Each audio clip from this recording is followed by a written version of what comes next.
Hey, friends, welcome to another episode of One Great Question. And I don't know that we've necessarily had celebrity yet on the podcast, but today can be our first day.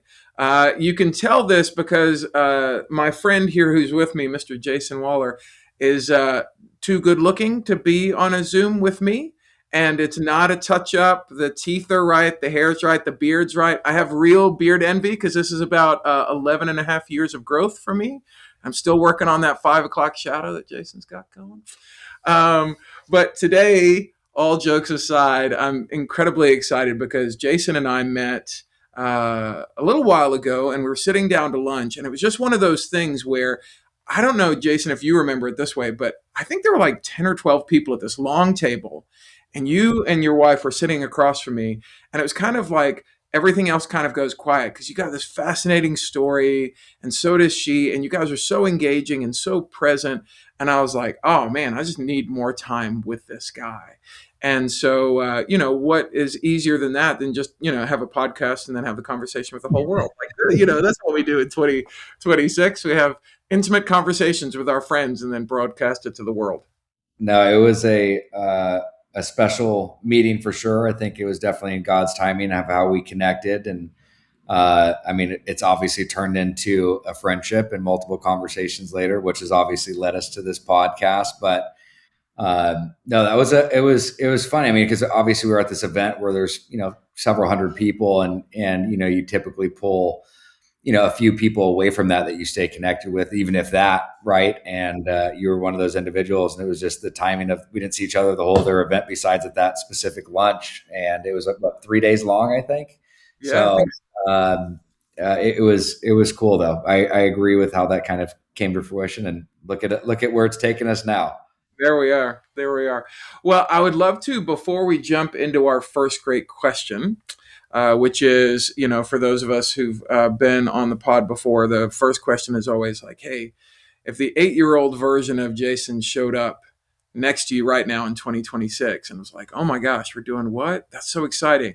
What would they be most excited about? So before we get to that question, for people who are joining the podcast today who may not know the wonderful story of Jason, could you give us maybe a couple minute recap on you up till now? Because we love a good story and you've got a great one.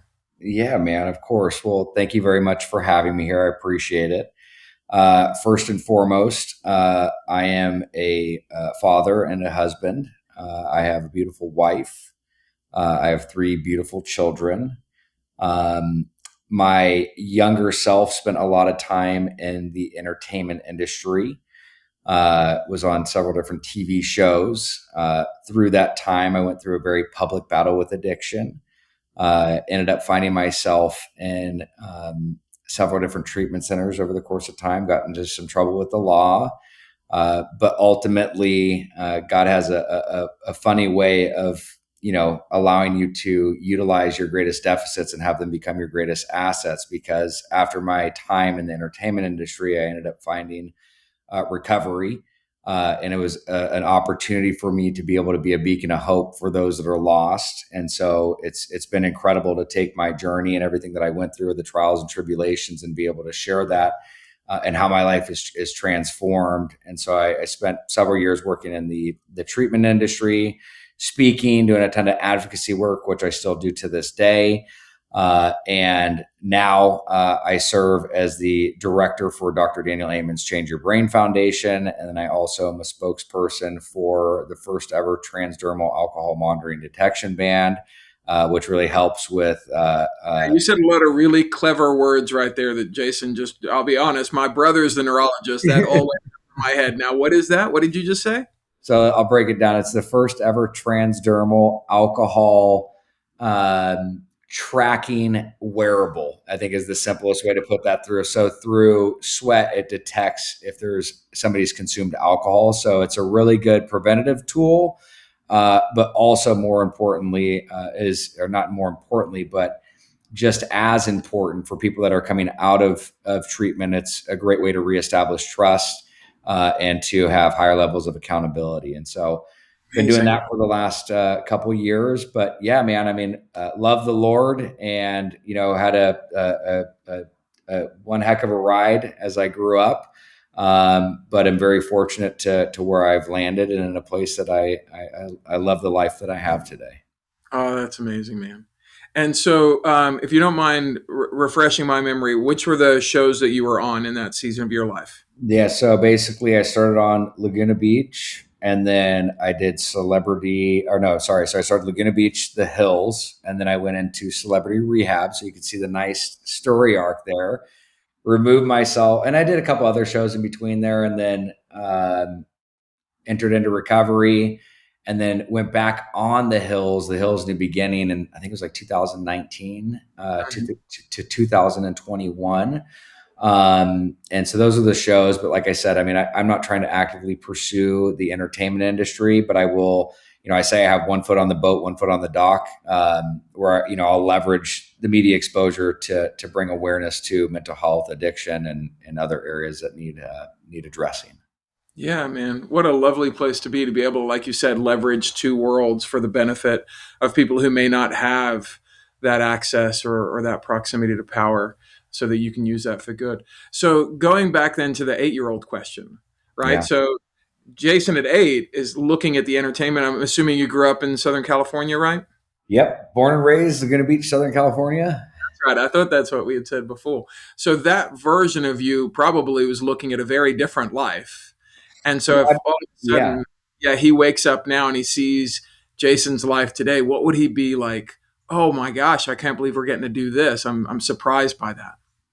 Well, I think just to give context, the 8-year-old version of me was somebody who was very, very outgoing, loved athletics, just anything outdoors, very adventurous, very curious type of kid. And then I think, looking at, if he was by me today, I think one of the things that he would say is he would not believe that he ended up going through everything that he went through, um, because of the trajectory and the thought process and the life that he was wanting to lead. He did not foresee him going through uh, the trials and tribulations that he did. I think he would be really shocked by that, to be honest with you. Yeah. Yeah. I mean, I don't know that any of us is waking up and like signing up for heartache and hardship, right? But I think the beauty of your story, and I think most human stories, is like there's a redemptive arc if we will allow community and other forces, in these spaces to kind of impel themselves in that forward trajectory. So for you now, having been on the other side of a sobriety journey, what do Yeah. you think that 8-year-old would be most excited about for you today? Like if they showed up today and you just got to hang out, what's the thing they'd be like? Wait, we get to do what? And we do, and all of that. Yeah. And the reason I kind of give that bridge to your question, though, is because I think, I mean, as I thought about it, I mean, the content, like just how I grew up with, the amazing mom, amazing dad, siblings, just all those different pieces that were there. I mean, it was just, I think,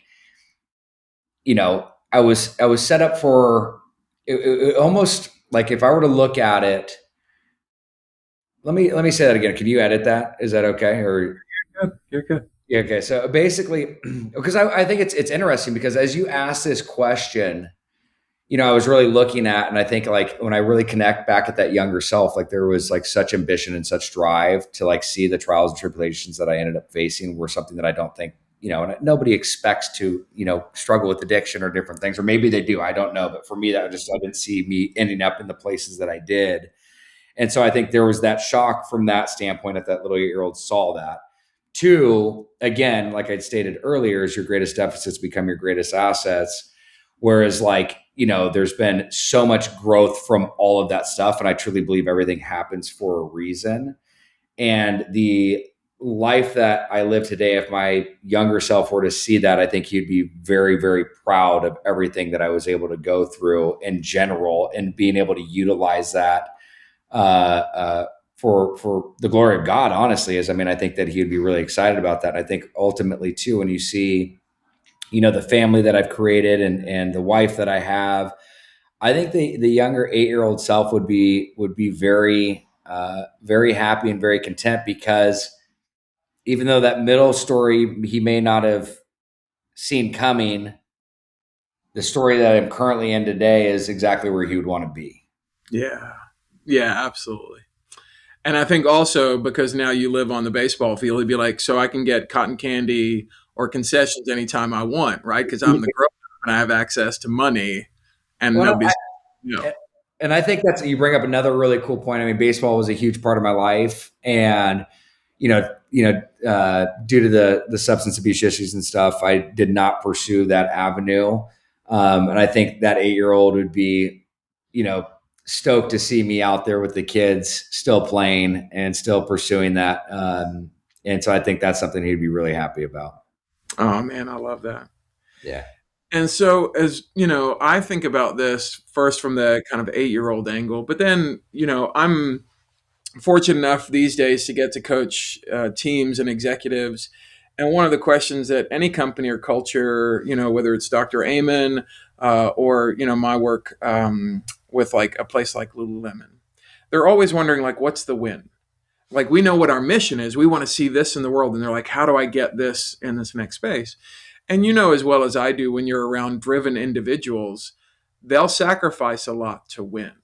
Yeah. Kind of you talking about baseball. It's like, how much are you willing to get out there and take BP? How willing are you to get into the weight room? How willing are you to, do these little drills to improve your hand-eye coordination? There's a lot of sacrifices in order to get to what we would consider the win or success.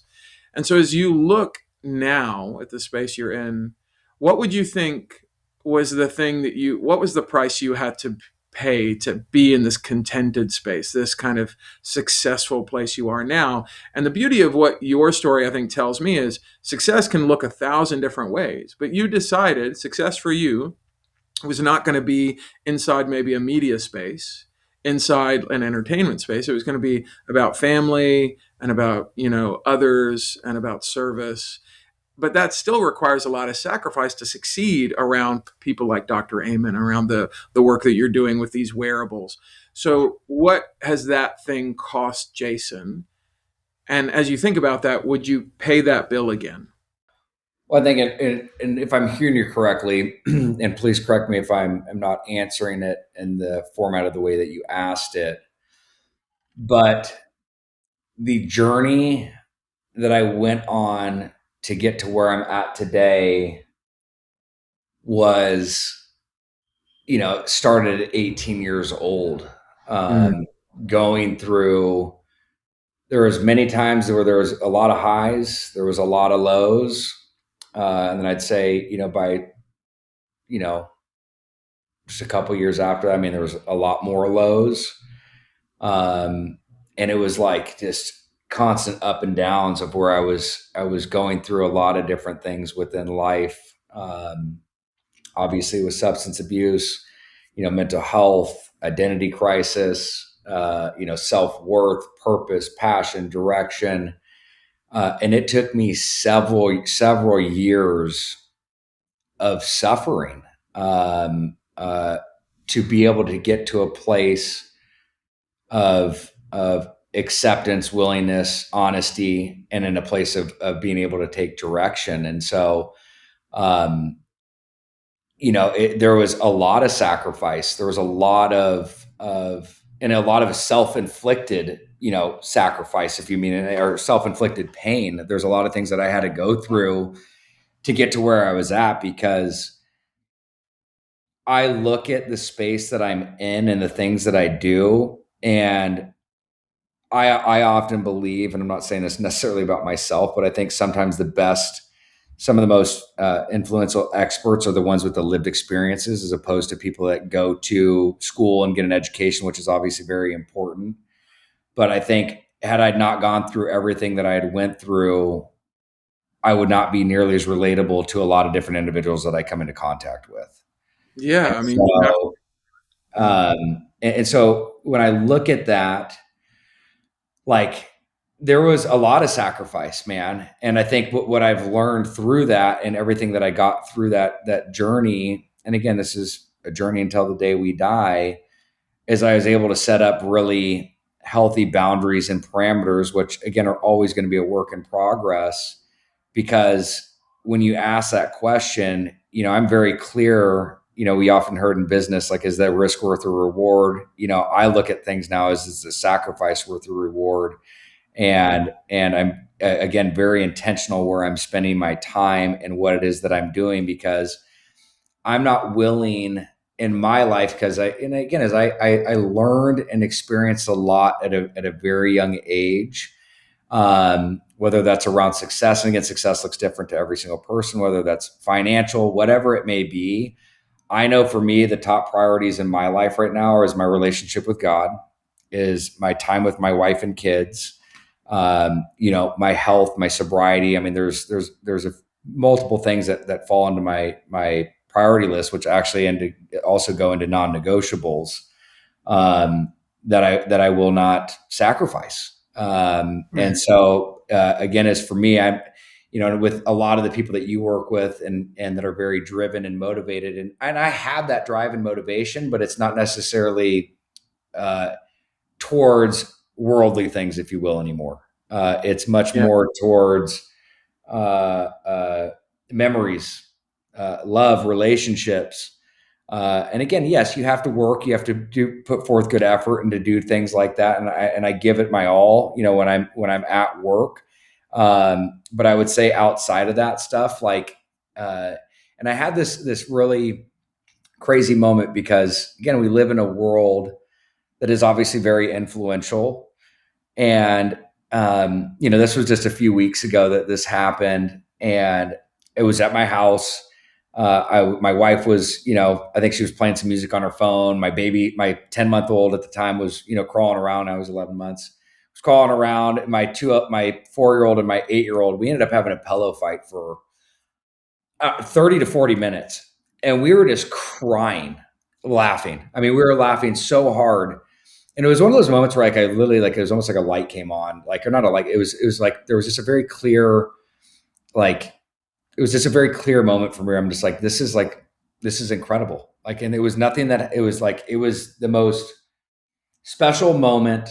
I was so happy. I was so naturally high, just like embracing life, like, to the fullest. And I'm like, dude, it didn't have to do with any external things. You know what I mean? It wasn't us being on a yacht. It wasn't us being on some grandiose trip, or, like, all these different things. And I'm just like, and there's been a lot of stuff that was a part of my life growing up, and having a lot of those different things. And so I don't know, like, and I'm just like, as we have this conversation, I'm just in a very unique position in my life, as things are really starting to shift and it's starting to change. But that moment stood out to me so much, because, being fully, uh, honest and upfront, is like, there's moments where it's like, do I want to push myself further to, to have more success or different things like that? But that is starting to mitigate more and more. And the success to me and in my life is being a really good husband, being a really good father, having a really good relationship with God, being a good friend, being of service, giving back. Like, success looks completely, you asked me that like 10 or 15 years ago, it would have been the complete opposite of that. Yeah. Uh, and so I've just been and I've been in this refining process for years, man. My life is like, it's been on a pottery wheel for so long, dude. I mean, you start with like a square or like a rectangle type of clay. I mean, dude, mine was probably shaped like a star. If, it was so like, or it was just so weirdly shaped, when you first put it on there. And it's just constantly been, refined over the course of time. And it's looked so different. But I also think that has to do with wisdom. I also think that has to do with just life experiences. I've experienced a lot of life, and I'm great. Like, I mean, and I'm very grateful to be able to make it through a lot of that stuff. And I've also been able to see people that are a lot older than me share their pieces of advice, and what they learned, even all the way to their deathbed, Yeah. and like, what is really important to them. I'm talking about very successful individuals, that had everything you could think of. And there's a couple of them that I asked, on in that specific moment, what would you have done differently? And they said everything. Yeah. And so, yeah, I don't know, man. I don't know if that answered your question or not. It's just like a very, Listen, yeah, that was great, because what you said there at the end, I think, is so captivating. The whole piece is captivating, but you put a beautiful bow on it. When you ask somebody that the world looks at and goes, "This is the picture of success. If you looked up success in the dictionary, there's their photo next to it and their life and their money and their stuff. And you're asking them on their deathbed, what would you change? And they say everything. And then in that moment, when you're in the pillow fight, if somebody to whisper into your ear, hey, I'll just change lives with anybody. And you're like, what would you change? And you go, nothing. This person says everything and you say nothing. In that moment, it's almost like if I'm writing that chapter of Jason's story, it's like the pillow fight is the win. Yeah. Because what the pillow fight signals is somebody who goes, I don't need to be somebody somewhere else. Because, one of the thoughts in our work is the greatest gift you can give yourself or anyone else is to be as present as possible right now.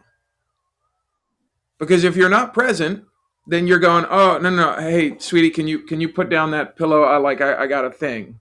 Or the wife is like, hey, let's do this and let's have a pillow fight. You're like, no, you and I aren't in a good place. So the last thing I want to do is swing a pillow at you because I might swing a little too hard. Or no, the kids have been aggravating me and I don't, even if I did have time off and me and the missus were good, I don't want to do that with a kid. And so what you've just illustrated in that moment is the beauty of this internal success where you're good with your maker, you're good with your wife, you're good with your kids, you're good with the order of your life. And so the pillow fight is encompassing all of those things. And the fact that you could giggle for 35 to 40 minutes and just go, this is the whole point. Yeah. Like it's not a pause, it's not in the way, it's not a thing. Like this is the good stuff in the journey. And so I mean, I love that. I love that you have, you know, this is going to sound strange, but I do. I love that you've paid the price to get to the pillow fight because you could have paid lots of other prices and not got to the pillow fight, right? Yeah, man. And I appreciate you, saying that. But I think if I look back over my life, like I said, there's been a lot of fluxes. I mean, extreme highs, extreme lows. And I look at all that, man. And it's like, specifically from like the worldly perspective from, I'm talking about like more like from a financial standpoint and things like that. Again, like, look, I want to have success. I want to be driven and I want to, and motivated. And I feel like I am. But again, is that's not everything to me. You know what I mean? That's not where my primary focus is anymore. And like I said years ago, that's where all the focus was. Yeah. And I'm just so grateful that I'm not constantly chasing something that is never ending and there's never full fulfillment from it. And I'm Wow. already and I'm already starting to see. I'm only I'm 39 years old, and I'm grateful that I'm seeing the things in my life that have been revealed in the way that I am, because it's like, man, I want to be able to grab onto this stuff as much as I possibly can. And look, dude, by no means am I perfect, and it's I think life is always, there's no finish line, right? I mean, until we pass away, but I think we're always going to constantly be improving and striving to improve over the course of our life. But I'm just really happy with where I am, is I guess what I'm saying. Again, it's to each his own. But for me, like there's true fulfillment, and I just have a lot of gratitude for where I am. And again, don't get me wrong, just because I entered into recovery and and I'm sober, it doesn't mean that life doesn't happen. I mean, look, there's still, hard times that we go through and things like that. But it just looks very different today than it did years ago. Well, and I think you're also highlighting something I think that is slightly broken in our culture. And what I mean by that is really kind of American Western culture. So, being South African, I'm not really fully South African enough to be South African anymore because the accent's a little muddled, but I'm not really fully American. So, I'm kind of in this, I'm a man without a country, even though now I'm, a U.S. citizen. So, nobody call ICE on me. Uh, but as I call this place home, one of the things I think about in what you're saying here is even as you're sharing something beautiful, it feels weird in our culture to be like, but it's not all good. You're like, and what I notice, and the thing I think we're engineered for, is all humans are designed to do two things. We're designed to carry pain and celebrate pleasure. And what you're sharing here is like, hey, Carl, I just want to celebrate the pillow fight and the marriage and the kids today. Like right now in this moment, I haven't arrived. I'm not a guru of any of these things. I'm just wanting to share and celebrate some goodness. Yeah. And simultaneously, Carl, could you carry some heaviness? Because this thing is still hard. I'm still working on this thing. I'm still in process on this thing, because both of those things are true at the same time. And I think what is difficult, especially about the world that you grew up in and the world that you found yourself in entertainment, is comparison is the enemy of contentment. Yeah. And entertainment by nature is going, hey, let me put an image in front of you.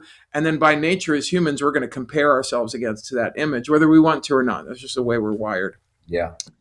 It's our survival mechanism. And so, in that place, for you to have grown from literally an industry that is built on comparison, good, bad, or otherwise, and to find yourself, even today, in these current 15 minutes that we're hanging out together, to go, Carl, I feel like I'm in a contented space right here, right now. I don't know where I'll be in half an hour. Maybe you're Yeah. going to piss me off and I'm going to lose my contentment, Carl. I don't know what's going to happen. But in this moment, can we sit with there is both celebration of pleasure and there's also carrying of pain. And those two things can live in the same place so that you don't have to minimize the pleasure, but we also don't have to like microphone the pain and be like, it's both these things can live in the Yeah. same space. And I think that's the beautiful thing about all of our journeys and kind of what you're sharing in your spectacular journey to where you find yourself now. Yeah, man. Nailed it. So I'd love to ask our third favorite question. And we're always looking for great ones. So if anybody's got better questions than what we're asking right now around the 8-year-old or what success cost you or this final one, we'd love to hear them. And, Jason, if you have a different one, we can obviously always go in a different direction. But you were talking about mentors in your life. I know your wife is incredibly wise and bright, and you guys are partners in all things. Who has asked you a question or been a curious person in your life where you're like, oh, they asked me this when I was 8 and it changed the trajectory of my life? Or, somebody asked me this question when I was in my 20s. Or actually, I was just filling up gas the other day and somebody said this to me and it set my brain spinning in an interesting new direction. So it could be anything from, life altering to, oh, it was small. Do you like Coke or Pepsi? Like it could be very small or very large. But what's a question that when you're like, hey, this had an impact on me? What's kind of the question that pops to mind, and who is this person who asked you? Well, first, I just want to say that, like this, you know, after doing a lot of different podcasts and interviews, this is definitely one that's, um, created the most, uh, created the most like thinking. Like I've had to like really think about this, and it's been really, really cool to. It's just been a very different experience compared to any other podcast that I've done. So I appreciate the way you approach this and the way that you go about this, because it makes you think and it makes you reflect, and it's a really good way to dive into self and kind of reflect and to look at where things are at and where things are going. Um, And it's all very selfish because I find you fascinating, as I do. Luckily, with most people, I find humans fascinating. It's like I think when we ask new questions, it gives you more permission to go, huh? And this is also kind of what I love about the podcast. Even you saying earlier, hey, can we edit that out? I'm going to tell you honestly, we probably won't, just because yeah, it feels more like a conversation, right? I want us to go, huh? I don't really know, because that's the beauty of a bigger question, right? And I like getting to go to deeper places of knowledge of Jason, and so I appreciate you being willing to go there. yeah, no, and so I think, look, there's, as you ask the question, there is nothing that's like, fully like, there's not like, oh my God, there's this aha moment or this life changing moment. I think I've encountered so many incredible individuals over the course of my life that have I mean, there's been a lot of questions that have been asked and that have steered me, but I think there's been so many of them I couldn't really pull out Yeah. like one specifically, but from a specific individual. But a question that um, that I don't even know if I heard this. I don't know if I heard this in the recovery rooms or from a therapist, but a question that was really profound for me. And people can utilize this for like whether it's like checking their relationship with alcohol, their relationships with with anything. It could be good and or bad, but is this adding or subtracting to my life? Yeah. And it's something that I utilize often, specifically with people that, are questioning their relationships with, substances or alcohol specifically. And it's, again, it creates the opportunity for you to be able to reflect and look at within yourself and to answer your own question, right? Yeah. Because people often look for seeking guidance and or advice. And again, it's not on me to tell you whether I think you have a problem or not. Let's let you answer that question. And Mhm. so I think, but it's cool. You can use it in so many different areas or variances in your life. Is this adding or subtracting from my life, and especially from the life that you're designing and where you're wanting to go, right? So that's a question that is I use often. I'm not exactly even sure where I heard it or where it was from, but it was good. Ah, that's amazing. Yeah, I love that one because I even think about, you've got three kids, I've got two kids. What a great question to ask our kids as they're making friends, as they're making choices, as they're becoming like their own, kind of humans out in the world, is just asking the question, hey, is this choice serving you? Yeah, Like, how is it serving you? Is it making better? Is it making something worse? And I love that idea because sometimes the pushback on this, anything, you get pushback around therapy or self-care in this day and age is typically about, oh, it's going to make us very like self-obsessed and narcissistic, and hey, look at how we just navel gaze and look at ourselves. And I was like, yes, if we leave it alone. But if we take the idea, that you're giving us and then go, the reason Jason wants to know, is this good or bad for me? It's kind of the idea of, is this serving me so that I can serve others? yeah, Because the world, we need the best version. And when I say the best version, I actually mean the truest version of Jason to show up. We need the most authentic, the most real version of Carl to show up, because that version, man, fully curious, fully present, fully wanting to serve. And how much better are my wife and my kids and my friends and my colleagues and the people that I'm serving? And the same thing for you with your wife and kids and colleagues in the world that you're serving of sobriety, when you're going, oh, is this serving me? Is staying up till 2 o'clock doom scrolling, is that really going to serve me? And am I going to get to serve other people? Maybe not. But at least in that moment, in one of our tools around leadership, we talk about leadership is a, probably at this point, a $500 billion industry in books and podcasts and people and entities and stuff. But it's really just three things. And we put it on a triangle. And the triangle is, what problem do you want to give your attention to? What two solutions will you give your intention to? And what result or deadline will you give your commitment to? And what mm, I love about your question is, it's just going, are we paying attention? Because most of the time we're not. When I'm popping the pill, when I'm taking the drink, when I'm staying up till 2 o'clock, when I'm ending this relationship or prolonging the relationship, it's mostly just on autopilot. And the moment we can go, hold on, pause, let me just ask a question. Let me get a little curious. Is this doom scroll serving? Is this relationship serving? Is this alcohol? Is this substance? Is this whatever thing? Is this job that I'm in? Is it serving? And again, not from a narcissistic standpoint, but is it serving me, fully becoming me, so that I can help other people fully become themselves? And I think the moment that we do that, all of a sudden it's like, oh, that's a question worth asking. That's a journey worth going on. yeah. No, and I think to add to that too, just to the importance of questions, a piece of advice that a buddy of mine gave me. I used, for years now, I've been doing this, but when I initially started, my daughter and I would, when she was 4, we'd start doing gratitude lists together and just like develop connection and share just what we're grateful for in life. But my buddy Sam, about 3.5, 4 years ago, suggested that I start asking beyond what my daughter and I are grateful for, is 4 questions that now I do with not only my daughter and now my son who's 4, but is what was good today, what can I improve upon, what am I grateful for, and what is my goal for tomorrow. Mm. And it's been incredible to see, the sense of connectivity, the sense of safety that specifically even my daughter right now has already felt in doing this, because I answer the questions as well in an age appropriate way.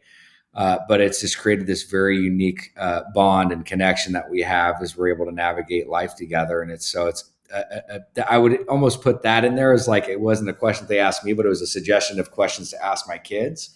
And Yeah. so it's been really special to be able to have that. So that's just another really cool thing that I've been doing for a while now with my kids. I love that. Could you give us the framework one more time and then maybe tell us something your daughter shared that surprised you? One of the Yeah. answers. So it's basically the four questions that we ask each other is what what was good today? What could we improve upon? What are we grateful for? And what is our goal for tomorrow? And it was incredible. Just a few months ago, we talked and it was, specifically around, what can we do to, what can we do to improve? What can we do? What can we improve upon?